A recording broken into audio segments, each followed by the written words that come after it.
Okay, well, I want to start by saying thanks for coming.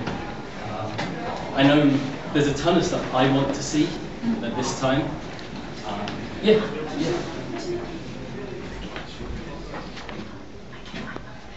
I'm so sorry, I'm going to Oh, that's okay. Yeah, there's a ton of stuff I wanted to see, so thanks very much for coming and making mine.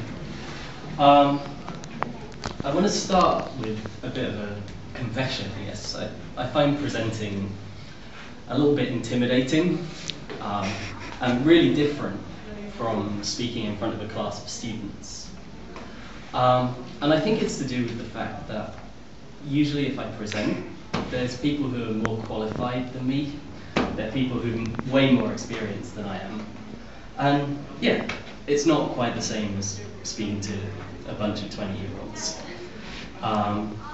So that led me to sort of being a bit sympathetic towards what we ask our students to do. And essentially when they're in the classroom, they are effectively non-experts with an expert. So what I've been trying to do is help them feel a little bit more like an expert, more like someone who's got something to say. And so hence the title, Make Your Students the Experts. It's a bit, I guess this is going to be a bit of a mishmash of a presentation. I'm doing my MA in TESOL at the moment. So this was kind of born out of a research project I did investigating communication. And also, I'm now at a university, but for the past 2 years, I worked at a high school in rural Gangwon-do, working with really quite low-level students.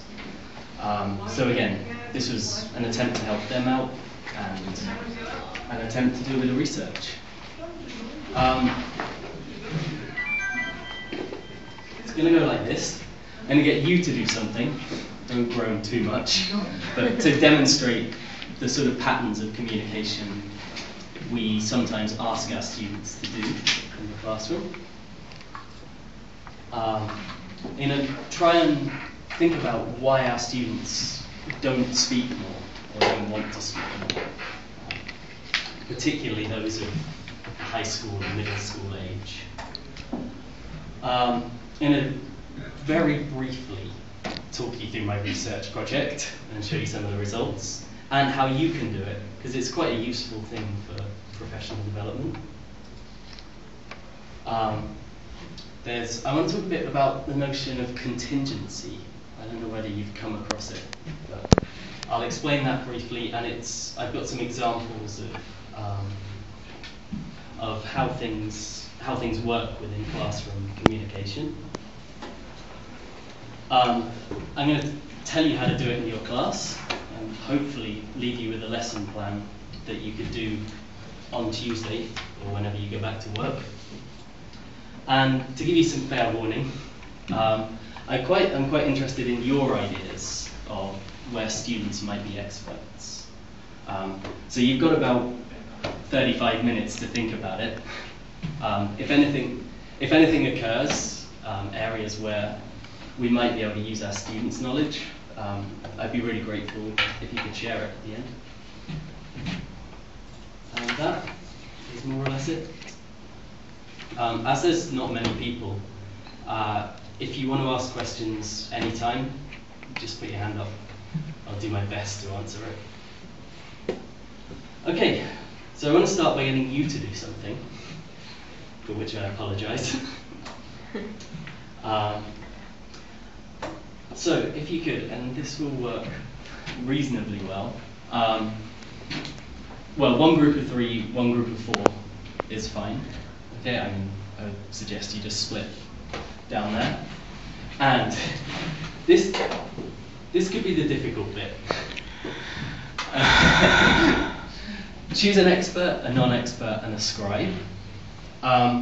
Expertise here, you can talk about as being relative. So all you need is somebody who knows a little bit more than someone else in your group.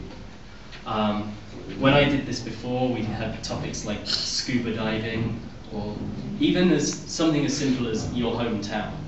Okay, just anything where relatively you have more knowledge than this one. Okay, and a scribe to write down some questions. Okay, everybody understand that so far? Okay, so in fact, do you want to choose your, so if you get into groups, choose an expert, a non-expert, a scribe, and a topic. Because I feel like you probably know nothing everybody about set that. up? This is good. So yeah, if you could start, with the non-expert, asking questions to the expert, answer them in some detail, but I'd like, if possible, as many questions as you can. Okay? And scribe just notes. Alright, I'll questions. scribe. Just kind of shorthand notes on the questions. You didn't put some model questions up.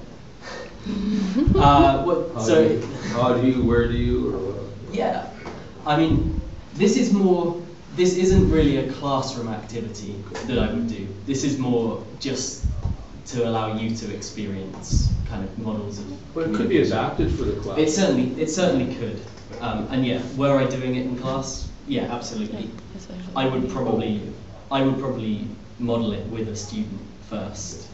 Okay, but are you guys okay without the modeling? Yeah, I know the difference. Yeah.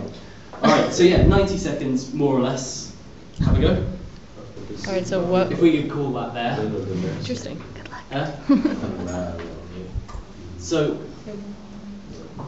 part two. Oh, stay where you are. There's one more part of this. So now we're going to flip that round, and I'd like That's not useful. this time the expert to question the non-expert, okay, but keep the subject the same.